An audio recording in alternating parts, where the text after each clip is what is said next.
Si Chen ay ipinagkanulo ng kanyang nobya at pinatay ng isang makapangyarihang batang Panginoon. Ngunit siya ay muling isinilang sa nakaraan dahil alam niya na paparating ang apokalipsis, nanumpa siyang agawin ang kontrol ng mundo. Ang una niyang ginawa ay bumisita sa isang gang upang manghiram ng pera. Nagpapanggap na isang walang alam na mayamang binatilyo.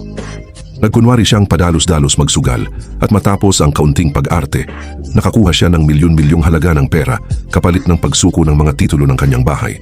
Nagdiwang ang gang, hindi nila alam na hindi sila mabubuhay ng sapat para mabawi pa ang anumang iyon. Inulit ni Chen ang ginawa niyang ito sa bawat gang na kanyang makita, patong-patong na iniipon ng pera para sa kanyang mga plano. Pagkatapos, napagdesisyunan niyang kumain ng mamahaling ice cream. Ang ice cream na dati niyang binili para sa kanyang taksil na nobya. Nang humingi siya ng 10 magkakaibang flavor, isang babae ang nangutya sa kanya at nagduda kung kaya ba niyang bayaran iyon. Bilang sagot, binili ni Chen ang buong paninda ng tindahan at pinilit ang babae na lumuhod sa kahihiyan. Muling isinilang na may kakayahang inventory, sinimulan na niyang maghanda para sa katapusan ng mundo. Sumunod, kumuha siya ng mga arkitekto upang magdisenyo ng isang hindi mapasok na kuta. Pagkatapos ay nagtungo siya sa black market upang maghanap ng mga armas. Doon nakita niya ang isang babae, isang dating kaklase, na ginugulo ng mga tao. Nakialam si Chen at tinalo ang isa sa mga umaatake hanggang sa dumating ang isa pang lalaki na tumulong sa kanya na labanan ang natitira. Tumakas ang mga salarin at nalaman ni Chen na ang lalaki ay isang dealer ng armas. Bumili siya ng baril at bumalik sa kanyang bahay, hinihintay ang pagsisimula ng apokalipsis. At ang pamagat ng kwento, Apocalypse Heat, I become a king with my safe house. Nagsimula ang kwentong ito sa isang maaraw na 2 ng Marso taong 2030 sa isang abalang kalye sa Luo City. Sa loob ng isang opisina, may malamig na boses na nagtatanong sa isang binata tungkol sa bigat ng pangungutang ng ganoon kalaking halaga. Isang lalaki ang nagsindi ng sigarilyo at nagbuga ng usok. Siya si Zhang Yang, ang amo ng Ocean Gang at isang kilalang underground banker. Binalaan niya ang kanyang kliyente na napakataas ng kanyang interest rate. Sa tapat niya ay isang nanginginig na binata, pautal-utal na nagsasabing handa siyang magbayad ng mataas na interes basta makuha lamang ang pera, habang matalim ang tingin ng kanyang tauhan sa kanya. Samandal si Zhang Yang pasulong, tila isang mandaragit, at malamig na idineklara ang kondisyon, 4% na interes, para sa 5 milyong utang, 7 milyon ang kailangang bayaran sa loob ng 6 na buwan, kasama ang agarang collateral. Kinakabahang inialok ng binata ang titulo ng kanyang bahay bilang garantiya. Sinuri ni Zhang Yang ang dokumento ngunit hindi siya humanga, napansin niyang luma ang ari-arian at nagkakahalaga lamang ng 3 hanggang 4 na milyon, sa kanyang paningin, isa itong madaling biktima. Sinabi niya sa binata na hindi siya makakapagpautang ng 5 milyon batay lamang sa bahay.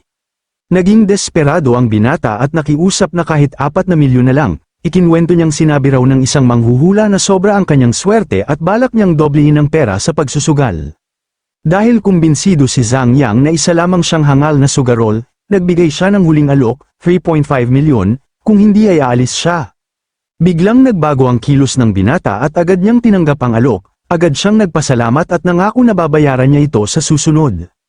Pinagtibay ni Zhang Yang ang malulupit na kondisyon, 4.9 milyon ang kailangang bayaran sa loob ng 3 buwan, kung hindi ay mawawala ang bahay, kung wala ng problema, isulat na lamang niya ang IOU, at ang pera ay ililipat sa kanya sa loob ng 3 araw. Pumayag ang binata, ngunit dumilim ang kanyang ekspresyon.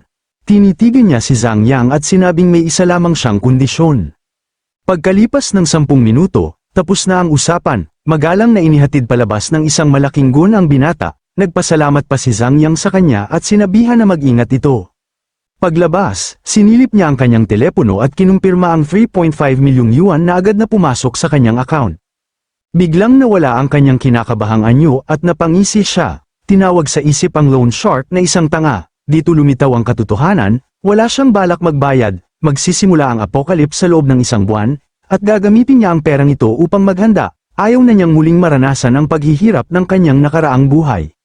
Naalala niya ang nakaraang timeline, isang napakalakas na solar flare ang tumama sa mundo, winasak ang ekosistema, at itinaas ang temperatura sa 50 degrees C. Nagdulot ito ng 30 araw na nagbabagang apocalypse, na nag-iwan ng isang wasak na mundo kung saan ang mga mutated na halimaw ay kumakain ng labi ng tao. Samantala, sa opisina, hawak ni Zhang Yang ang kontrata ng may tagumpay. Naniniwala siyang tinanggap ng nangutang ang kakilakilabot na interest dahil sa kagyat na pangangailangan, Aniya, hindi karapat-dapat magkaroon ng bahay ang mga sugarol. Gayunman, mukhang nag-aalala ang kanyang assistant at binanggit na ang bahay ay nagkakahalaga ng mahigit 4 na milyon, ngunit tinanggap ng binata ang 3.5 milyon nang walang pag-aalinlangan, baka raw may bitag. Tinawanan lamang ito ni Zhang Yang at sinabing kayang ipagbili ng mga adik sa sugal kahit sarili nilang pamilya para sa chips, kung ganoon, wala lang halaga ang isang bahay, inutusan niya ang assistant na makipagtulungan sa kasino at kunin ang lahat ng pag-aari ng binata. Tumango ang assistant habang papalubog ang araw sa lungsod. Sa labas, naglalakad si Chen, nakatingin sa kanyang telepono at aliw na aliw. Iniisip niyang may mabubuting tao pa rin pala dahil napakadali niyang nakakuha ng pera mula sa mga loan shark. Hindi siya natatakot sa interes dahil isang araw lang, inutangan niya ang lahat ng loan shark sa Luo City. Sa isang madilim na ngiti, nagpasya siyang hindi na niya kailanman babayaran ang mga ito. Lumipad ang kanyang isip sa hinaharap na iniiwasan niya, isang mundong natuyo ang lupa, nalanta ang mga halaman, at gumuho ang kaayusan ng lipunan. Sa panahong yun, kulang ang mga supply at walang awang nag-aagawan ang mga tao para sa kahit kaunting yaman. Natutunan niya noon na ang may kontrol sa supply ay may hawak ng kapangyarihan, ipinangako ni Chen sa sarili na sa pagkakataong ito, siya ang magiging hari ng apocalypse, naalala niyang makita ang mga bilyonaryo at superstars na nagmamakaawa na parang aso para sa isang pirasong sausage o patak ng tubig, habang ang iba ay namamatay sa mga kalsada.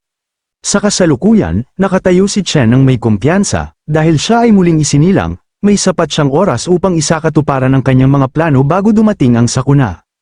Nabaling ang kanyang pansin sa ingay mula sa isang tindahan, dalawang babae ang nag-uusap tungkol sa isang mamahaling brand ng ice cream, Shuigao Assassin, habang binabanggit kung gaano ito kamahal. Matindi ang titig ni Chen sa tindahan, naalala ang panahon na nag-ipon siya para bilhan ng ganoong ice cream ang isang babaeng nagngangalang Liu Wanqing, mapait niyang naisip na mas malaking sayang yun kaysa sa pagpapakain ng aso. Iwinaksi niya ang masakit na alaala at nagpa siyang namnamin ang kasalukuyan.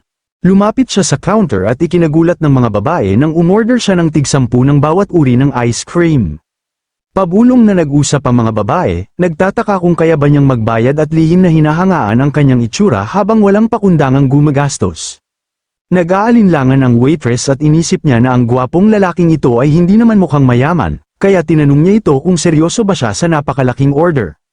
Ipinaliwanag niyang high-end ang kanilang produkto at lalampas sa 20,001 ang kabuuang halaga, tiniyak niya kung sigurado talaga siya. Isang babaeng may mapulang kayumangging buhok ang nangutya sa kanya, ininsulto ang kanyang pananamit at tinawag siyang pulubi, sinabi nitong kung kaya niyang magbayad, luluhod siya at yuyuko. Lumingon si Chen at malamig na tinanong kung totoo ba ang sinabi niya. Bahagyang napatigil ang babae ngunit pinanatili ang kanyang tindig. Kinukwestiyon ang estado ni Chen at kung talagang inaasahan niyang yumuko siya. Ngumisi si Chen at sinabing binigyan na niya ito ng pagkakataong umatras, ngunit tinanggihan ito, idinagdag niya na wala nang makakapigil sa kanya para yumuko ngayon. Habang matapang na tinititigan ni Chen ang babae, nagngit-ngit ito at sinigawan siya. Hindi siya pinansin ni Chen, sa halip, ipinakita niya ang kanyang telepono sa nanginginig na waitress, ipinakita ng screen ang balanseng lampas 20 milyong yuan. Sinabi ni Chen sa waitress na balutin ang lahat ng ice cream, dahil kukunin niya ang lahat. Nabigla ang waitress sa kanyang nakita at sinabing kailangan niyang tawagin ang manager. Ilang sandali pa, dumating ang manager na si Fei, sinabihan siya ni Chen na kwentahin ang presyo ng lahat ng paninda sa buong tindahan, at idinagdag na hindi na kailangang manatiling bukas para sa ibang customer. Lubos na nagulat si Fei at napaisip kung sino ang malaking personalidad na ito na bumibili ng buong benta nila para sa isang buwan. Inisip niya na huwag magpaloko sa presyo ng ice cream na ito, kaunti lamang ang bumibili nito araw-araw, at karamihan ay tumitingin lang. Iniulat ni Manager Fei na ang mga nakadisplay ay nagkakahalaga ng humigit kumulang 70,000, ngunit kung isasama ang inventaryo sa likod, aabot sa halos 1 milyong yuan ang kabuuan. Para kay Chen, hindi yun mahal, napagpasyahan niyang ubusin ang lahat ng stock upang may makain siyang ice cream sa bahay kapag dumating ang apocalypse.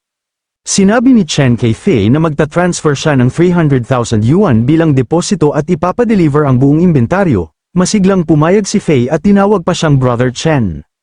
Matapos ang transaksyon, ngumiti si Chen sa dalawang babaeng nanunood at sinabing pumili sila ng kahit anong ice cream na gusto nila. Ibinuko niya ang kanyang mga braso at inanunsyong libre niya ang lahat, sabay pagpapakilalang ang kanyang pangalan ay Chen Xiao, Humanga ang mga tao sa paligid sa kanyang yaman at kagwapuhan. Ngunit biglang dumilim ang ekspresyon ni Chen Xiao nang tumingin siya sa bastos na babae. Malamig niyang nilinaw na ang libre ay para sa lahat maliban sa kanya, at pinaalalahanan siyang hinihintay pa rin niya ang kanyang pagluhod. Umabot sa rurok ang komprontasyon ng ang napahiya at takot na babae ay hindi makapagsalita. Hindi niya kinaya ang presyon at ang sarili niyang pangako. Umiiyak, bumagsak siya sa kanyang mga tuhod sa harap ni Chen Xiao. Mula sa itaas, malamig ang titig ni Chen Xiao habang tinatanong kung bakit pa siya nagmatapang kung hindi naman niya kayang panindigan. Nang papalubog na ang araw, sa isang tahimik na parke, nakaupo si Chen Xiao sa isang upuan habang ninanamnam ang mamahaling ice cream. Inamin niyang karapat-dapat sa reputasyon nito ang assassin brand pagdating sa lasa. Habang kumakain, ginamit niya ang isang kakaibang kapangyarihan, at may biglang lumitaw na itim na puwang sa tabi ng kanyang kamay. Ginamit niya ang dimensional space na yun upang itago ang kanyang shopping bag. Napagtanto niyang ang espasyong ito ay nagpapanatili ng mga bagay sa stasis, ibig sabihin ay mananatiling sariwa o mainit ang pagkain magpakailanman. Nagulat siya dahil sa kanyang orihinal na timeline, nagigising lamang ang mga kakayahan matapos magsimula ang apocalypse, hindi niya inaasahan na babalik kasama niya ang kanyang spatial ability. Tiningnan niya ang kanyang kamay at napagtantong ang misteryosong kapangyarihang ito sa imbakan ng magiging pinakamalakas niyang alas para mabuhay, habang iniisip ang hinaharap kung saan kontrolado niya ang lahat ng supply at ang mga celebrity ay magmamakaawa sa kanya para sa pagkain. Bumalik siya sa realidad at sinimulang planuhin ang susunod na hakbang, isang safe house, cold storage, mga armas, at reserve ang enerhiya. Napabuntong hininga siya sa dami ng kailangang gawin. Biglang tumunog ang kanyang telepono, ang caller ID ay Liu Wanqing, nakasave bilang Little Fairy. Napailing siya, iniisip na malas na agad siyang tinatawagan nito. Ang makita pa lang ang pangalan ay nagbabalik ng mapapait na alaala. Matapos mamatay ang kanyang mga magulang, pumasok si Liu Wanqing sa kanyang buhay na tila isang tagapagligtas sa pinakamadilim niyang panahon.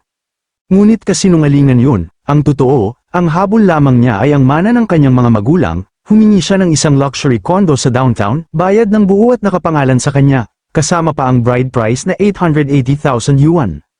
Palagi niya itong minamanipula, pati na ang pag-uudyok na ibenta ang kanilang minanang bahay, na tinawag niyang luma at sira-sira.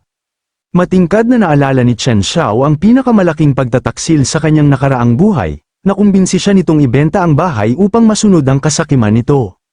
At ang pinakamasahol, nang magsimula ang apocalypse at nawala ang mga supply, ipinagkanulo siya nito sa isang gang leader, inialok si Chen Xiao bilang kapalit ng sarili nitong kaligtasan. Napuno ng galit si Chen Xiao, ibinigay niya ang lahat para protektahan siya, ngunit ibinente siya na parang hayop. Naalala niya ang malagim niyang kamatayan, kinain siya dahil wala namang espesyal sa kanya at hindi man lang namatay ng buo. Ngayon, isang nakakatakot na ngiti ang lumitaw sa kanyang mukha. Dahil kusa nitong inilapit ang sarili sa kanya, paniningilin na niya ang utang na iyon. Sa isang luxury hotel na kanyang tinutuluyan, sinagot ni Chen Xiao ang tawag, gumamit siya ng banayad at nag-aalalang tono, tinatanong ang kanyang babe kung bakit siya tumatawag at kung may problema ba. Sa kabilang linya, si Liu Wanqing, nakasuot ng bathrobe, ay nagkunwaring kawawa, nagsinungaling siya na lumabas daw siya kasama ang mga kaibigan at aksidenteng nawala ang isang gintong kwintas. Sinubukan niyang pagkunan siya ng awa habang may nakatagong masamang ngiti. Nakipaglaro si Chen Xiao, sinabi niyang huwag siyang mag-alala at bibili siya ng bago, idinagdag pa niyang 10 ang bibilhin niya para mapagpalit-palit niya. Nabigla si Liu Wanqing sa biglang pagiging galante ni Chen Xiao, lalo na't hindi naman siya ganito kay ama noon. Mabilis na nagdahilan si Chen Xiao, sinabing kumita siya ng malaki sa cryptocurrency at gusto niya itong gastusin para sa kanya. Nagduda siya. Tinatanong kung baka scam yun, ngunit iginiit ni Chen Xiao na malaki pa ang kikitain niya sa susunod na round at may malaking plano siya. Ipinaliwanag niyang nag-iipon siya ng pera para sa isang napakalaking investment, ngunit kailangan ng saksi ang loan. Humingi siya ng tulong at inalok siya ng 5% ng halaga ng utang bilang bayad, isang pain sa kanyang bitag. Lumabas si Liu Wanqing mula sa banyo na naka-bathrobe, may isang matandang lalaking kalbo ang nagreklamo kung bakit siya nagtagal. Agad nagpakasuyo si Liu Wanqing, niyakap ang lalaki at tinawag itong honey, sinasabing maghintay pa ng kaunti. Sa loob-loob niya, mabilis siyang nagkalkula, 5,000 lang ang kinikita niya sa isang gabi kasama ang matandang ito, samantalang 50,000 ang alok ni Chen Xiao para lamang sa isang pirma, naniniwala siyang walang panganib dahil kilala niya si Chen Xiao bilang isang duwag na hindi siya kailanman lolokohin. Pagkababa ng tawag, matalim at nakakatakot ang titig ni Chen Xiao sa kanyang telepono, habang pabulong niyang sinabi, maghihintay siya sa kanya mamaya. Nakatayo si Chen Xiao sa harap ng isang malaking gusaling tirahan, at nagpa siya na gagawin niya itong kanyang personal na kuta. Sa looban, kasama ang isang contractor, itinuro ni Chen Xiao ang gusali at mahigpit na nagtakda ng isang buwang deadline upang gawin itong isang hindi mapasok na stronghold. Isa-isa niyang inilista ang kanyang matitinding kahilingan, bulletproof glass na may nakatagong security mesh para sa mga bintana, at mga panlabas na pader na palala pa rin hanggang 3 metro, gamit ang konkretong kayang tumagal sa lindol na magnitude 8. Habang kinakabahang nagtatype ang contractor, nagpatuloy si Chen Xiao, kinakailangan din ng isang self-sustaining ecosystem na may 72 oras na supply ng oxygen, sistema ng water recycling, at mga blast-proof na pinto na may parehong biometric at mekanikal na kandado. Inutusan din niya itong takpan ng solar panels ang bubong, mag-install ng generator para sa tiyak na supply ng kuryente, at maglagay ng military-grade air filtration system. Sa huli, malinaw ang kanyang utos, sa loob ng 1 buwan, ang gusali ay dapat maging isang combat-ready bunker. Nakatitig ang contractor sa pagkabigla, iniisip kung si Chen Xiao ba ay isang paranoid na doomsday prepper na masyadong maraming napanood na sci-fi movies. Napansin ni Chen Xiao ang pag-aalinlangan at hinamon ng lalaki, binanggit ang kanyang resume bilang defense master para sa mga bilyonaryo, pautal-utal na sinabi ng contractor na ang ganitong kakaibang mga kahilingan ay mangangailangan ng napakalaking budget. Ngunit biglang nanaig ang kanyang kasakiman, itinuring niya si Chen Xiao bilang isa na namang mayamang siraulo na maraming pera ngunit kulang sa sentido. Pinutol siya ni Chen Xiao sa pamamagitan ng pagpapakita ng 1,000,000 yuan na transfer sa kanyang telepono, tinawag niya itong deposito, at inutusan ng contractor na banggitin na lamang ang presyo ng huling bayad.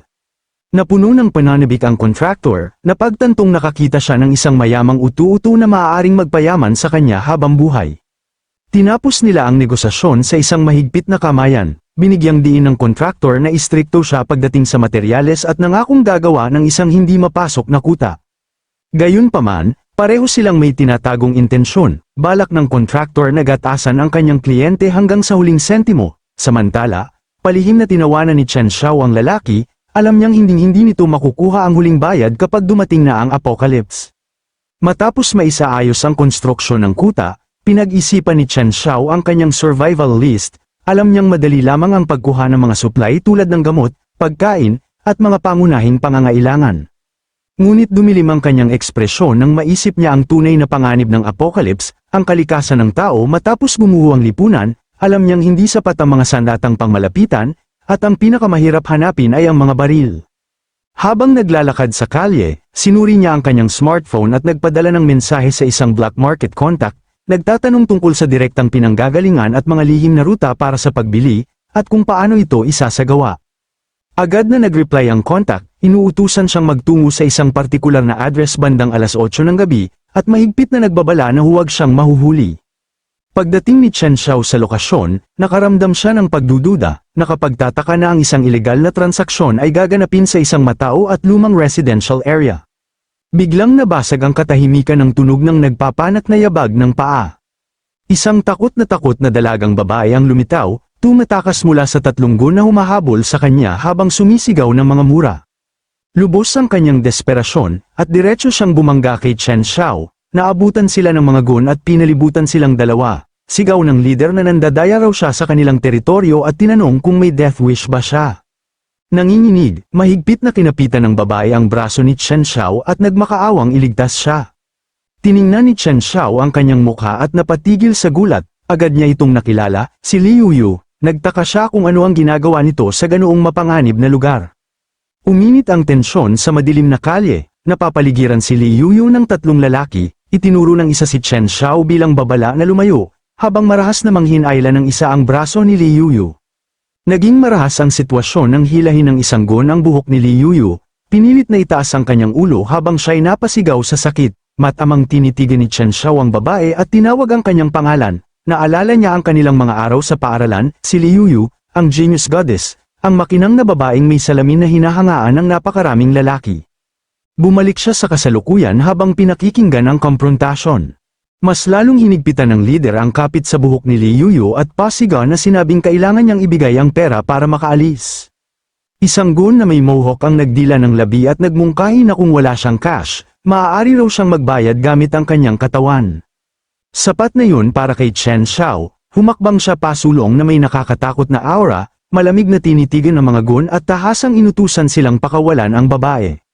Naguluhan ang mga gun at si Li Yuyu sa bigla niyang pakikialam, hindi alam kung sino siya.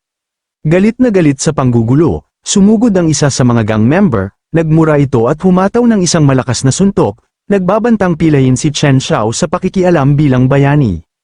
Nanatiling kalmado si Chen Xiao, kumislap ng pulang liwanag ang kanyang mga mata habang nakatuon siya sa paparating na atake.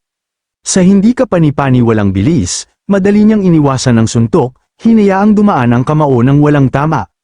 Bago pa makapag-react ang gun, hinawakan ni Chen Xiao ang kamay nito ng mahigpit.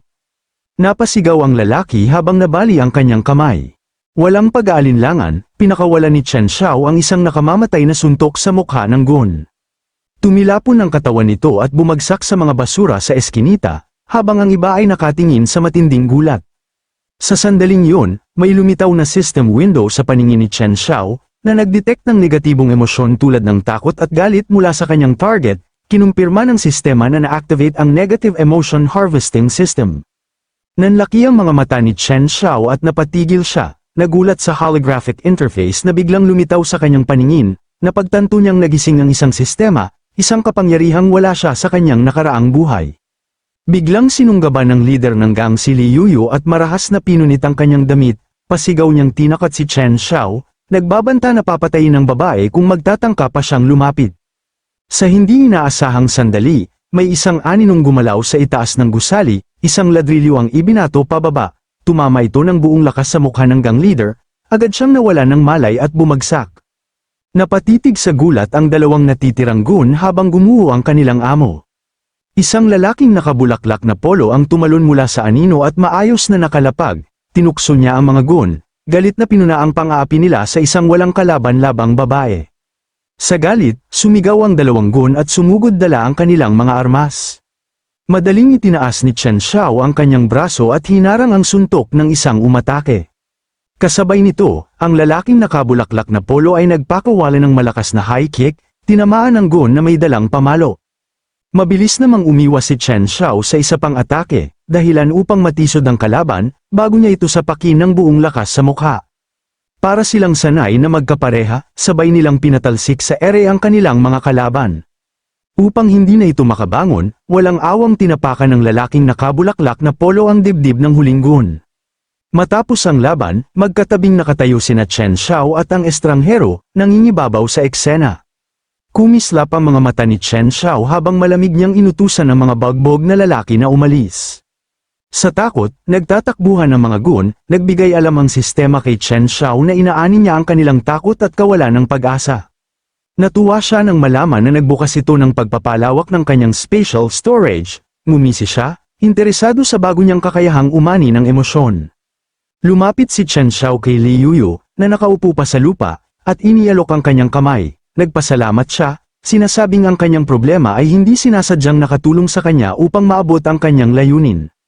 Habang tinutulungan siyang tumayo, mahinahon niyang tinanong kung nasaktan ba siya.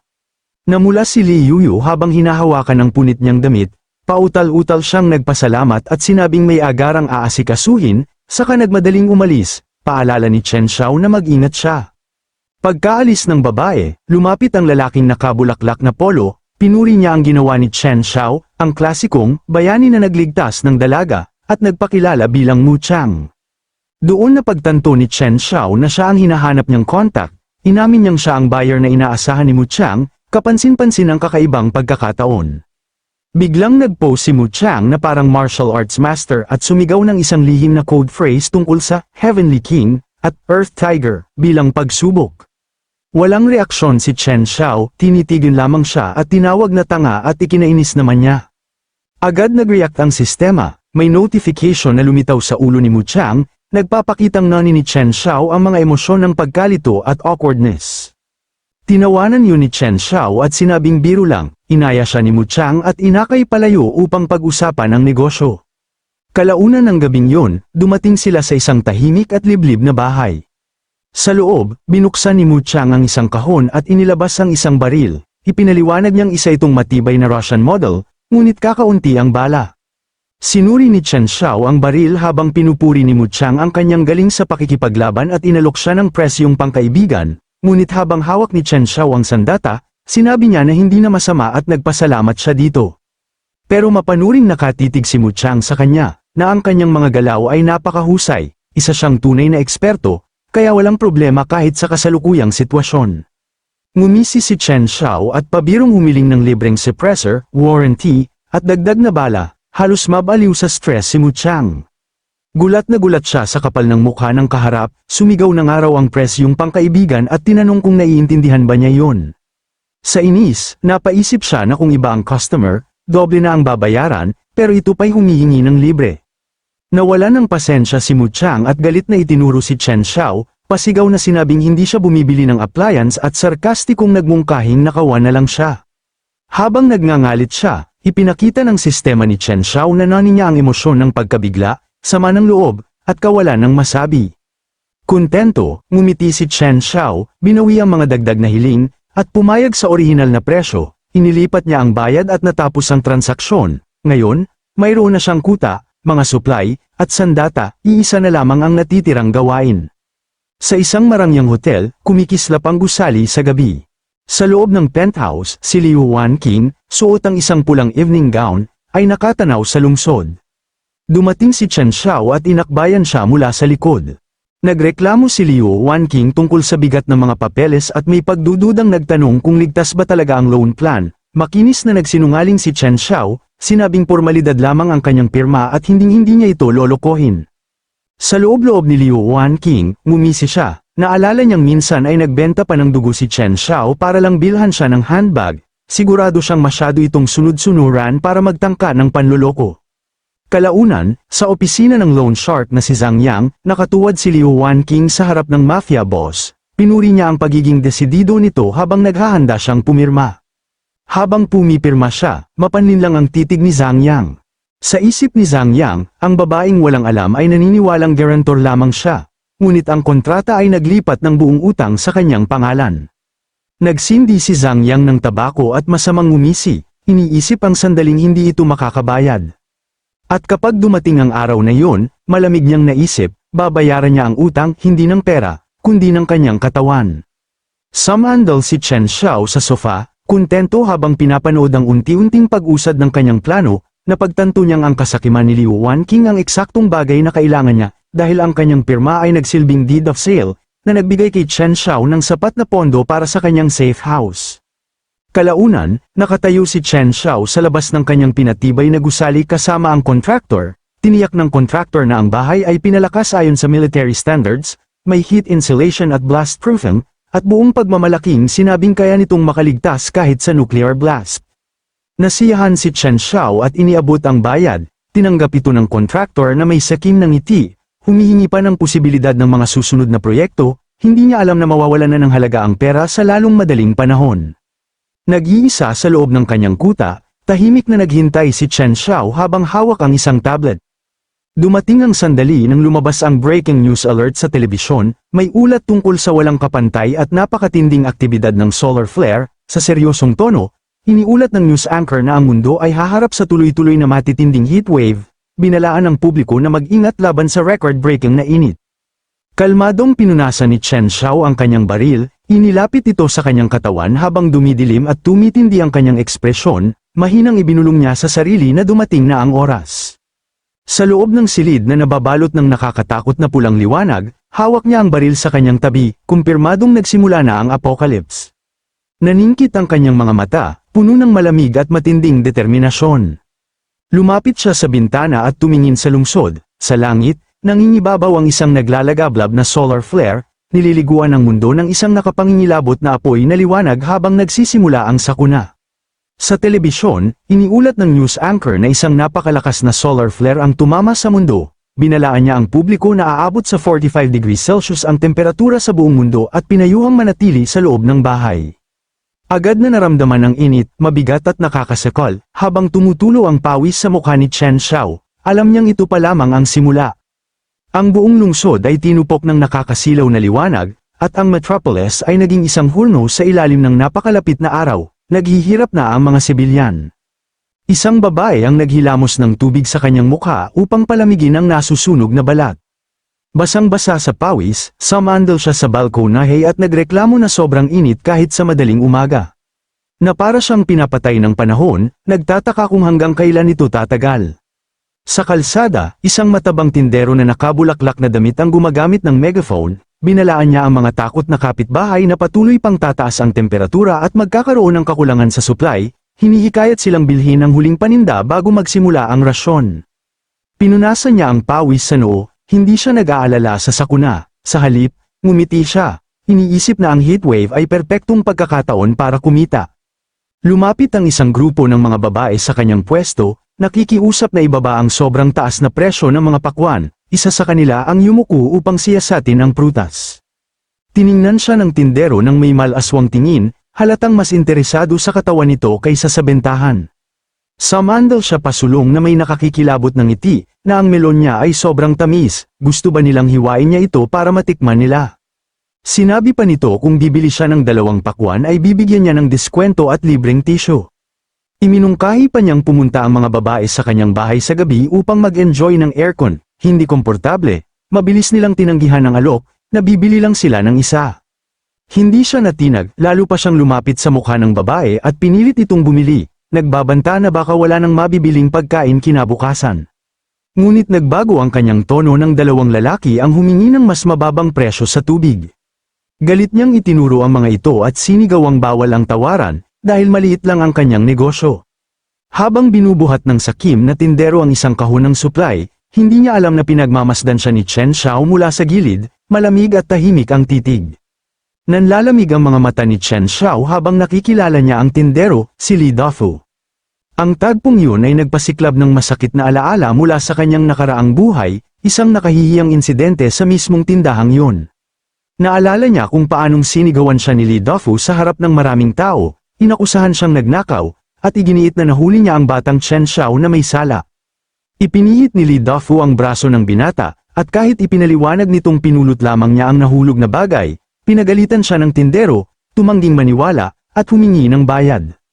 Sa alaala ni Chen Xiao, ang mga taong nakapaligid ay humusga at nagtsismisan tungkol sa kanyang pagpapalaki, inakalang ang kanyang katahimikan ay pag-amin ng kasalanan. Nanginginig at umiiyak, pilit ipinaliwanag ng batang Chen Xiao na wala siyang ninakaw, ngunit walang naniwala. Ngayon, nakatayo si Chen Xiao sa loob ng tindahan, tahimik ang paligid, isang matinding kaibahan sa magulong alaala ng nakaraan. Napansin niya ang isang price tag sa estante, isang simpleng supot ng onion potato chips na nagkakahalaga ng 50 yuan, may tatak pang manager recommendation. Pinunot ni Chen Xiao ang supot at sarkastikong tinanong si Li Dafu kung ang chips ba ay gawa sa ginto o kung nakakapigil ba ito ng heat stroke para sa ganoong kamahal na presyo. Basang-basa sa pawis, humarap si Li Dafu na may iritadong ekspresyon. Agad na nag-activate ang sistema ni Chen Xiao at nag-abiso, natuklasan ang matinding negatibong emosyon pagkasoklam na may dagdag 3. Nawalan ng pasensya si Li Dafu, inagaw ang chips mula sa kamay ni Chen Xiao at sinigawan siyang lumayas kung wala siyang pambili. Muling tumunog ang sistema, irritation dagdag 6 ang na-detect.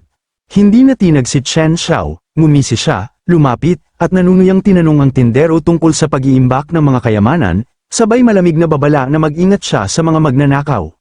Napatigil si Li Dafu, nalito sa banta, pagkatapos, sumabog siya sa galit at itinuro si Chen Xiao, nagsisimula ng mawala ng kontrol. Mariing hiniling ni Li Dafu na malaman kung sino ang kanyang minumura at nagbanta pa, tinatanong kung nababaliw na raw ba si Chen Xiao dahil sa sobrang init. Ngunit nanatiling kalmado si Chen Xiao, tinanong niya kung kamakailan ba ay nakararanas si Li Dafu ng hindi makatulog, pagpapawis sa gabi, at panghihina ng tuhod. Nabigla si Li Dafu, unti-unting nawala ang kanyang galit at umamin na totoo ang mga yon. Naging balisa siya at nag-isip ng malakas kung baka masamang feng shui sa kanyang bodega ang sanhi ng kanyang mga problema. Lumapit si Chen Xiao at mahigpit na hinawakan ang mukha ng tindero, sa seryosong tinig, sinabi niyang madilim ang forehead ni Li Dafu, isang napakasamang palatandaan. Bigla, malupit na sinampal ni Chen Xiao si Li Dafu, dahilan upang umikot ito at mangitim ang paningin. Kinamot ni Chen Xiao ang kanyang baba, tila sinusuri ang kalagayan ng lalaki, at sinabing may kakulangan ito sa katawan. Nagngingit-ngit sa galit, bumawi si Li Dafo at sinubukang atakihin si Chen Xiao, sumisigaw na buong pamilya raw nito ang may kakulangan, madali siyang umiwas habang lalo pang nag-aalab ang galit ni Li Dafo. Walang pakialam, kumuha si Chen Xiao ng isang lollipop at nanunuyang pinayuhan ng tindero na alagaan ang kanyang kalusugan, sabay babala na nakasasama ang galit. Paalis na siya nang maghagis siya ng barya, malamig na hinulaan na maaaring mamatay ng maaga si Li Dafo kung hindi ito mag-iingat, naiwan si Li Dafo na nanginginig sa galit. Tumama sa sahig ang barya na may matinis na kalansing. Kaagad na nagliwanag ng pula ang sistema, inabisuhan si Chen Xiao na nakaani siya ng napakalaking dami ng negatibong emosyon, galit plus 20 mula sa nag-aalimpuyong tindero. Makalipas ang ilang oras, isang itim na pusa ang tumakbo sa madilim na pasukan ng supermarket. Nakatayo si Chen Xiao sa harap ng mga salaming pinto, nagmumuni-muni tungkol sa kanyang nakaraang buhay, naalala niya kung paanong nilulunok niya ang galit tuwing binubuli, at nanumpang sa buhay na ito, babayaran siya ng mundo, may tubo. Isang nakakatakot na ngiti ang dumaan sa kanyang mukha habang tinitingnan ng kanyang sistema, ang mga emosyon na nakuha mula kay Li Dafo ay sapat na upang palawakin ang kanyang spatial storage ability, agad na kumilos si Chen Xiao. Gamit ang naipong negatibong emosyon, in-upgrade niya ang kakayahan, pinalawak ang espasyong imbakan ng karagdagang 200 cubic meters. Itinaas niya ang kanyang kamay at isang umiikot na itim na kawalan ang lumitaw sa kanyang palad, handang lamunin ang anumang madaanan. Isang kumpiyansang ngiti ang sumilay sa kanyang labi habang inihahanda ang kanyang paghihiganti. Kinabukasan, masayang huni ng mga ibon ang maririnig sa labas ng tindahan. Si Li Dafo, na hindi pa rin ganap na nakaka-recover mula sa kanilang komprontasyon, ay naglakad patungo sa kanyang supermarket, walang kamalay-malay sa naghihintay sa kanya. Biglang nagyelo si Li Dafo, nakabuka ang bibig habang tumitingin sa loob ng kanyang tindahan sa pamamagitan ng salaming pinto. Natigilan siya, pagkatapos ay pasuray-suray na pumasok at naparalisa sa gitna ng silid. Tumama sa kanya ang katotohanan, ang mga estanteng dati puno ng sobrang mahal na paninda ay ganap ng walang laman, lahat ng produkto ay naglaho, iniwan lamang ang hubad na mga metal rack. Dumilim ang mukha ni Li Dafo sa galit, umiikot ang kanyang isip, iniisip kung saan napunta ang lahat ng kanyang paninda. Hindi na napigilan ng puot, hinawakan niya ang kanyang ulo at sumigaw, hinihinging malaman kung sino ang nagnakaw sa kanya. Sa malayo, sa loob ng kanyang safe house, pinapanood ni Chen Xiao ang CCTV ng pagbagsak ni Li Dafo. Inabisuhan siya ng sistema na ang pagdurusa ni Li Dafo ay lumikha ng 66 na puntos ng negatibong emosyon. Kalmadong uminom si Chen Xiao ng malamig na soda, ngumiti siya ng may lubos na kasiyahan, pinapanood ang paghihirap ng kanyang kaaway, tinatamasa ang maliit ngunit matamis na paghihiganti. Sa loob ng bodega napatakbo at napasigaw si Li Dafo sa matinding takot, hinihingi niyang malaman kung sino ang nagnakaw ng lahat ng kanyang paninda sa magdamag. Sa sobrang pagkabigla, napaluhod siya at napasigaw sa matinding pagkadismaya. Pinanunood ito ng isang naguguluhang grupo ng mga customer, nagtataka kung talagang naubos ang laman ng supermarket sa isang gabi lang o kung nagkukunwari lang si Li Dafo upang itaas ang presyo, na bahala ang babae kung ano na lang ang gagawin nila ngayon. Maya-maya, dalawang matandang babae ang nag-uusap tungkol sa isang tsismis na may nakakita raw ng isang madilim na aninong lumulutang sa loob ng bodega kagabi, natakot naman ang kanyang kasamaha, na baka ang lugar na ito ay pinagmumultuhan. Namutla si Li Dafo sa takot, iniisip na baka minumulto ang kanyang tindahan. Biglang lumitaw ang isang di nakikitang system interface na nagtatala ng mga negatibong emosyon mula sa mga tao. Pinagmamasdan nito ni Chen Xiao na may kontentong ngiti, habang kumakain ng potato chips at inoobserbahan ang matatag na emosyonal na output ni Li Dafo. Patuloy na kumakain si Chen Xiao ngunit naging masama ang kanyang ekspresyon, kumislap ng pula ang kanyang mga mata nang magpasya siyang dagdagan pa ang gulo upang mas marami pang emosyon ang makuha. Dumaan siya sa tabi ni Li Dafo at malakas na nagkomento kung gaano kabango ang amoy ng chips upang makakuha ng pansin. Napatitig si Li Dafo sa chips na hawak ni Chen Xiao at napagtantong tugma ang pakete sa nawawala niyang paninda. Ang kanyang pagkagulat ay napalitan ng galit, iniisip niyang kinakain ni Chen Xiao ang mga ninakaw niyang produkto. Itinaas ni Chen Xiao ang supot at kinutsa si Li Dafo, tinatanong kung gawa ba sa ginto ang chips kaya ganoon kamahal ang presyo. Naalala ni Li Dafo ang isang pangyayari noong sinuntok siya ni Chen Xiao, Sinabihan siya nito na nag-iipon siya ng napakaraming kayamanan at tinanong kung nakakatulog pa ba siya ng maayos sa gabi, pagkatapos ay binalaan siya nito na mas mabuti raw na mag-ingat siya sa mga magnanakaw. Sa matinding galit, hinablat ni Lee Dafo ang kamay ni Chen Xiao at hinihinging sabihin kung saan niya nakuha ang chips, inaakusahan siyang nagnakaw, may lakas loob pa itong kumain at magpakita sa publiko. Nagkunwaring nabigla si Chen Xiao, saka mahinahong nagtanong kung may ebidensya ba ang galit na lalaki sa kanyang paratang. Nakangiti, binalaan niya ang may-ari na may kapalit ang pagbibintang ng walang patunay. Kinutya niya kung gaano kalinis ang bakanteng supermarket at mapanlait na inialok pa ang natitirang chips sa lalaki.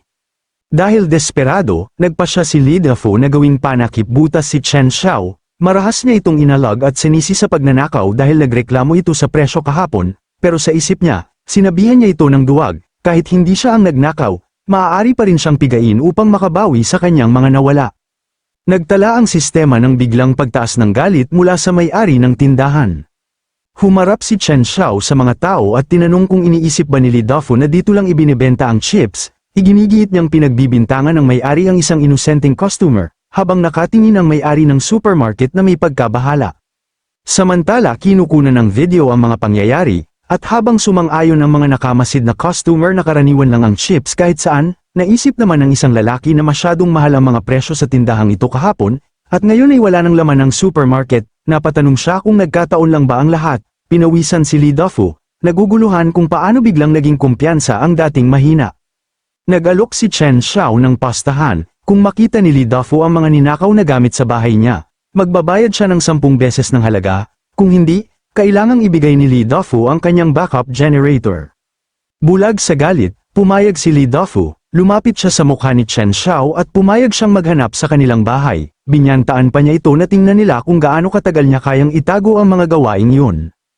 Agad itong pinuntahan ni Lee Dafo at galit niyang hay nila si Chen Xiao. Para sa kanya, ito na ang pinakamagandang sitwasyon, ang makita ang kanyang mga gamit, sa pinakamasamang pagkakataon, umaasa pa rin siyang makuha kahit ang kanyang generator.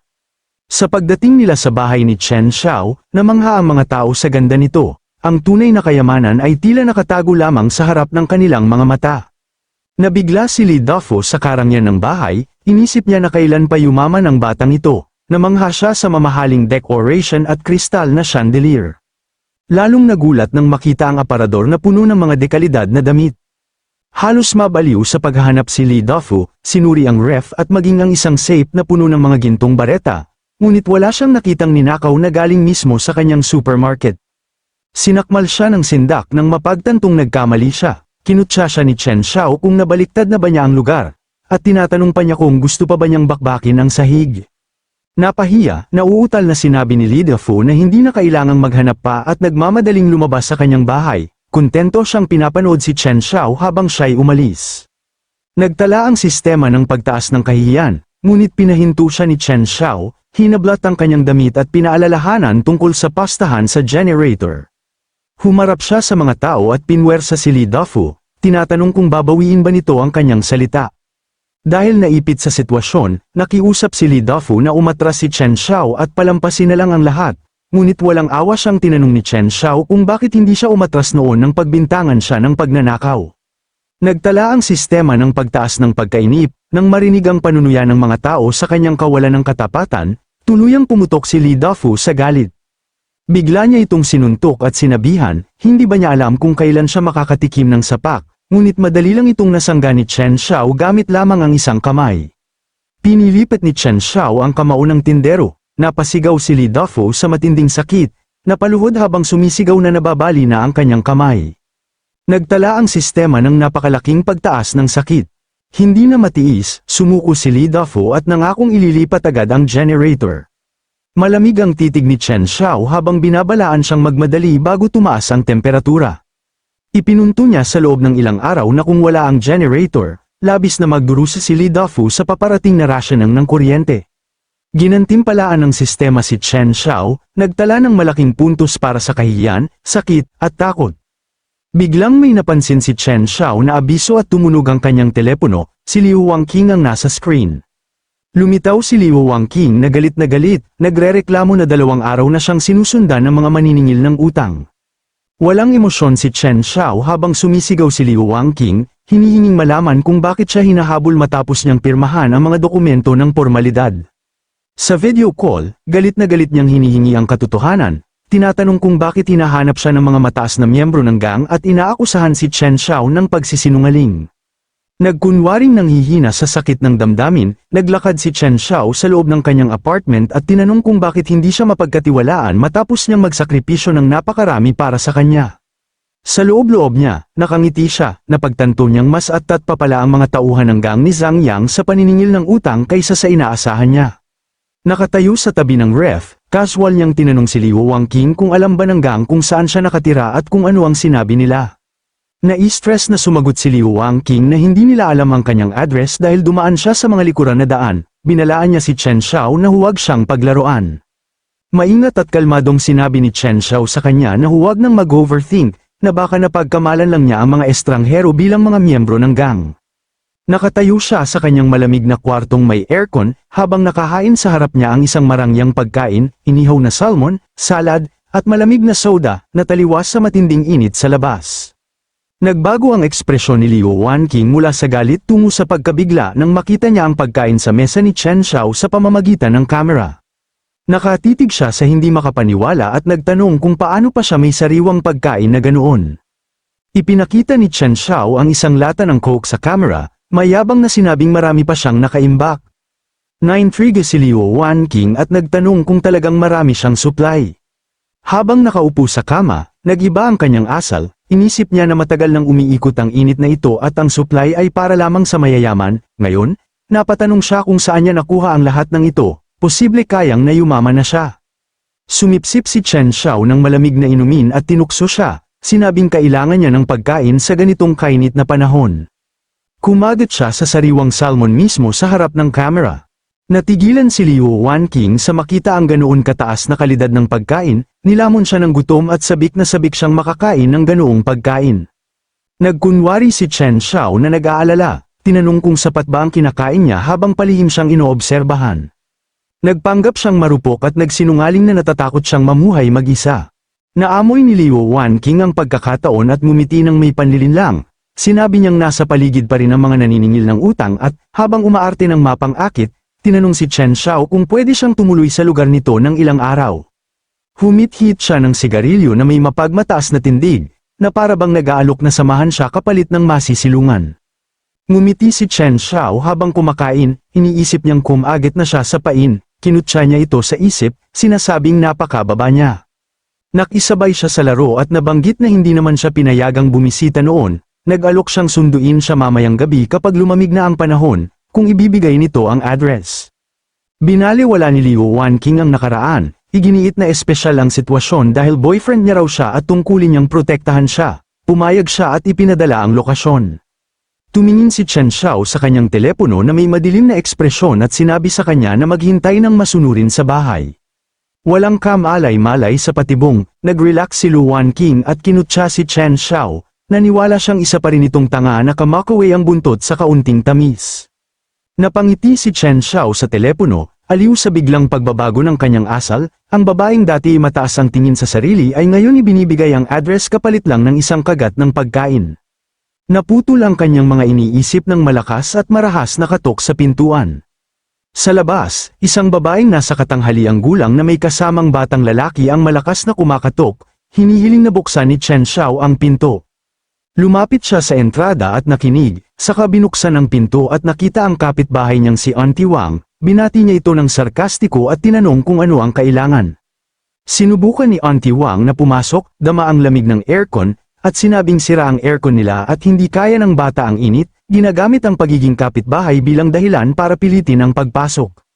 Itinulak siya ni Chen Xiao palabas at malamig na ipinaalala ang nakaraan, noong bata pa siya, namumulot siya ng bote kasama ang kanyang ina, at tinawag sila ni Auntie Wang na mga pulubi at ipinahabol sa security. Sumili ang alaala ng kalupitan, kung saan hinamak sila ni Auntie Wang habang naghahalughog sila ng basura. Sa kasalukuyan, nagngit-ngit si Auntie Wang at binaliwala ang kanyang dating kalupitan, sumigaw na matagal na raw yun at hindi na dapat pag-usapan, at sinigawan siya dahil sa pagtatanim ng sama ng loob, inakusahan niya si Chen Xiao na walang awa. Sarkastikong sumang-ayon si Chen Xiao, wala nga siyang awa, pero may aircon siya. Isinara niya ng malakas ang pinto. Sa labas, galit na kumakatok si Auntie Wang at nagbubuga ng mga insulto, sinisigaw na nararapat lang daw ang maagang pagkamatay ng mga magulang niya dahil wala siyang pinag-aralan. Ang galit nito ang nag-trigger sa sistema ni Chen Xiao, na nakadetect ng pagtaas ng negatibong emosyon na ikinlasipika bilang galit. Sa loob, nakatayo si Chen Xiao sa dilim, tahimik at walang pakialam ang mukha, binabaliwala ang pang-aabuso. Pumunta siya sa mesa at pinalitan ng SIM card ng kanyang telepono para masiguro ang lihim niyang pagkakakilanlan. Sa kanyang computer, tinawagan niya ang contact na nakasave bilang Haigang. Ipinabatid ni Chen Xiao na nasa kanya ang address ni Liu Wanqing at ipinadala ang lokasyon, binigyang diin na mag-isa itong nakatira at madaling hanapin. Matapos niyang tawagan, lumabas siya sa balkonahe at minasdan ang lungsod. Binanggit niya ang pangalan ni Liu Wanqing at idineklara na magsisimula na ang palabas. Samantala, hinahangaan ni Liu Wanqing ang sarili sa salamin, kumpiyansang malapit na siyang lumipat sa komportableng kuta ni Chen Xiao na may aircon. Nakaupo sa gilid ng kama, nalulunod siya sa mapagmataas na pantasya, ini-imagine niyang nakaluhod si Chen Xiao para paglingkuran siya, kumbinsidong ang isang marangyang buhay na walang alalahanin lamang ang nararapat sa kanyang estado. Ganap na relax, humiga siya at nagsindi ng sigarilyo habang naghihintay.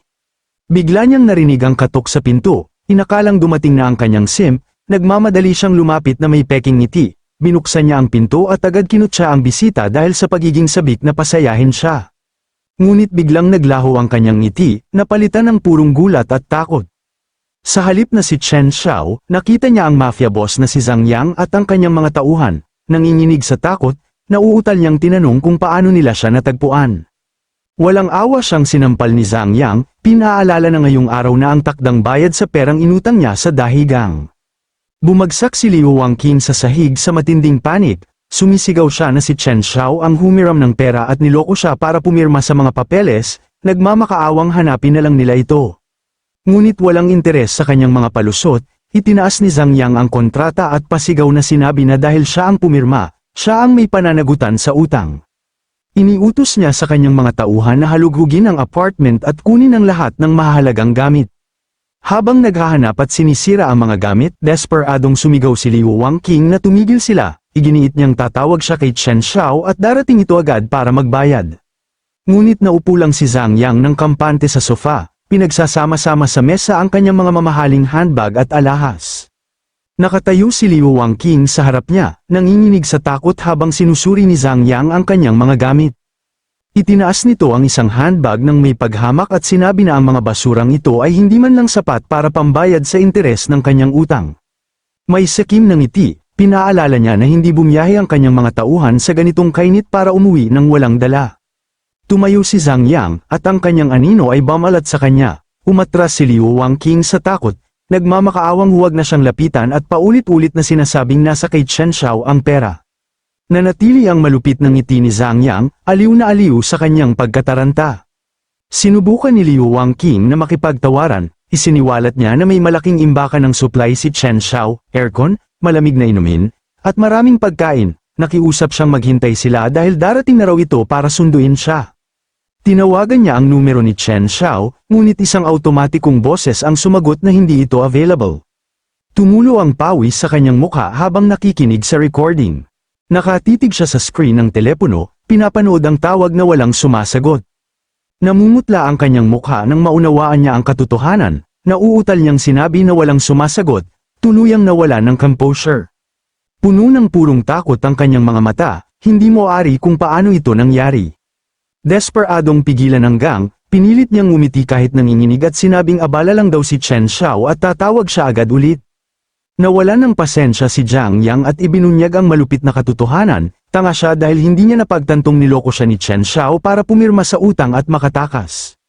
Natigilan si Liu Wanqing, namutla sa pagkabigla habang napagtantong tuluyan siyang ipinagkanulo. Biglang sinunggaban ni Zhang Yang ang kanyang buhok nang walang awa. Sumigaw sa sakit si Liu Wanqing at sinubukang iligtas ang sarili, isinisigaw na kailangan nilang hanapin si Chen Xiao dahil nasa kanya ang mahalagang supply. Hindi pinansin ang kanyang mga hiyaw, kinaladkad siya ng mafia boss papunta sa silid tulugan. Bumagsak ang pinto ng kwarto ng malakas, sa labas, Naiwan sa sahig ang basag niyang telepono, habang maririnig ang ungol ni Liu Wanqing sa loob ng kwarto, kasama niya si Zhang Yang. Samantala, si Chen Xiao ay komportableng nakaupo sa kanyang pinatibay at malamig na safe house. Hawak ang isang baso ng alak, iniisip niya si Liu Wanqing, kontentong sa wakas ay nararanasan na nito ang paghihirap na inayos niya para sa kanya sa panahon ng apokalipsis. Madilim ang lungsod, ngunit ang kanyang apartment ay nananatiling nag-iisang tanglaw ng liwanag at kaligtasan. Bumalik sa apartment ni Liu Wanqing, tapos na ang lahat, nakaupo si Zhang Yang sa gilid ng kama, nakatalikod at walang pangitaas. Nakapulupot si Liu Wanqing sa kama, humagulgol. Kumuha si John Yang ng tasa ng kape, naiintriga sa desperadong pagmamakaawa nito. Lumapit siya, pinilit itong tumingin sa kanya, at inutusang ulitin ng eksakto kung anong mga supply ang mayroon si Chen Xiao, hinihingal habang sinasakal ang kanyang lalamunan. Nagmamadaling isa-isa namang binanggit ni Liu Wanqing ang mga luho ni Chen Xiao, air conditioning, malamig na inumin, at maraming pagkain. Umiiyak niyang sinabi na nasa kanya ang lahat, idiniin ang dami ng supply sa pag-asang iligtas siya nito sa mas matinding sakit. Kumitid ang mga mata ni Zhang Yang sa pagkamausisa. Tumingin siya sa kanya at sinabi na bagamat wala na siyang natitira, kaya siya ang taong dapat niyang hanapin. Kontento, inihagis ni Zhang Yang si Liu Wanqing pabalik sa kama, napagtanto niyang nakahuli siya ng malaking isda at na si Chen Xiao na ang bagong prioridad. Tumayo siya sa ibabaw ng humahagulgol na babae na may sakim ng ngiti, pinaplano kung paano aagawin ang kuta ni Chen Xiao. Inutusan niya ang gang na umalis, handa nang lumipat sa susunod na target, sumara ang pinto, iniwan ang apartment na tahimik at wasak, mag-isa sa dilim, nakapulupot si Liu Wanqing, balot ng mga pasa, ang kanyang mga luha ay naging dalisay na puot, nanginginig sa galit, isinumpa niya si Chen Xiao at nanumpang mamamatay ito sa isang kakilakilabot na paraan dahil sa panlilinlang sa kanya.